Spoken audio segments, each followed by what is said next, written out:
سنیے،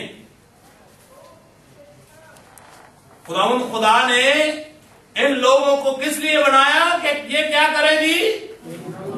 کیا کریں؟ حمد کریں۔ میں زمین پر کیوں ہوں، کس لیے ہوں؟ جی پڑھیں۔ بس ہم اس کے وسیلہ سے ہم کی قربانی یعنی ان ہونٹوں کا پھل جو اس کے نام کا اقرار کرتے ہیں خدا کے لیے ہر وقت چڑھایا ہے۔ ہاللیلویہ۔ بس ہم اس کے وسیلہ سے، کس کی بات ہو رہی ہے؟ خدا کی۔ بس ہم اس کے وسیلہ سے حمد کی قربانی، یعنی کہ میں نے ان لوگوں کو کس لیے بنایا کہ یہ کیا کریں گی؟ میری حمد کریں۔ اور حمد کرنا جو ہے، یاد رکھیں کہ یہ ایک سوختنی قربانی ہے۔ یہ کیا ہے جی؟ سوختنی قربانی ہے۔ اور بس ہم اس کے وسیلہ سے حمد کی قربانی، اور یہ قربانی ہر شخص نہیں چڑھا سکتا، یہ بھی یاد رکھیں۔ کلام مقدس میں یوحنا کی انجیل اس کا 3 باب، وہاں پر لکھا ہوا ہے کہ خداوند کیا ہے جی؟ روح، اور وہ کیسی پرستش چاہتا ہے؟ روح اور یہاں پہ لکھا ہے کہ حمد کی قربانی یعنی ان ہونٹوں کا پھل۔ کن ہونٹوں کا پھل جی؟ جو اس کے نام کا اقرار کرتے۔ یاد رکھیں کہ ہر شخص جو ہے وہ خداوند کی حمد نہیں کر سکتا۔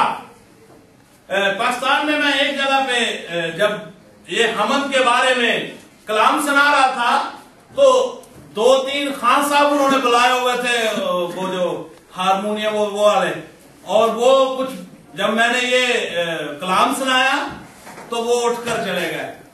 بعد میں مجھے وہ بعد میں بتا کے گئے دوسرے لوگوں کو کہ پاری صاحب تو ساڑھے ہی مگر پہ گئے، اسی جی اج پی کے بہ ہی گئے ایسا ہوتے تھے۔ ہاللیلویہ۔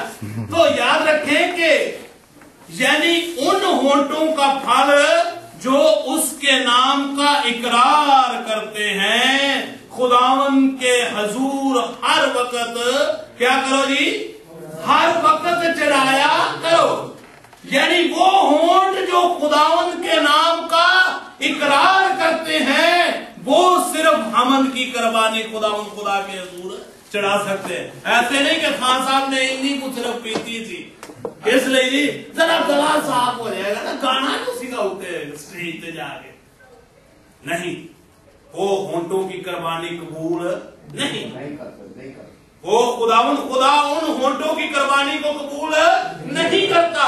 یہاں پر رسول ہمیں سکھانے کی کوشش کر رہا ہے، بس ہم اس کے وسیلہ سے حمد کی قربانی یعنی ان ہونٹوں کا پھل جو اس کے نام کا اقرار کرتے ہیں، ہاللیلویہ، جو خداوند یسوع المسیح کا اقرار کرتے ہیں، وہ ہونٹ خداوند خدا کے حضور حمد کی قربانی پھر 8 دن بعد نہیں، ہر وقت۔ اٹ مینس کہ آپ کے ہونٹ 24 آور جو ہیں یہ پاک ہونے چاہیے۔ ہر وقت آپ کے ہونٹوں میں خداوند خدا کا نام ہونا چاہیے، کیونکہ ایوب صاحب کہتا ہے کہ میں نے تیرے کلام کو اپنے دل میں ذخیرہ کر لیا۔ کیا کر لیا جی؟ ذخیرہ کر لیا۔ کتنی بڑی مصیبت آئی لیکن اس کے اندر ابلیس نے اتنے بڑے حربے استعمال کیے، لیکن اس نے ان ساری چیزوں کو کیسے اس کا سامنا کیا؟ اس لیے کہ اس کے دل کے اندر خدا کے کلام کا کیا تھا؟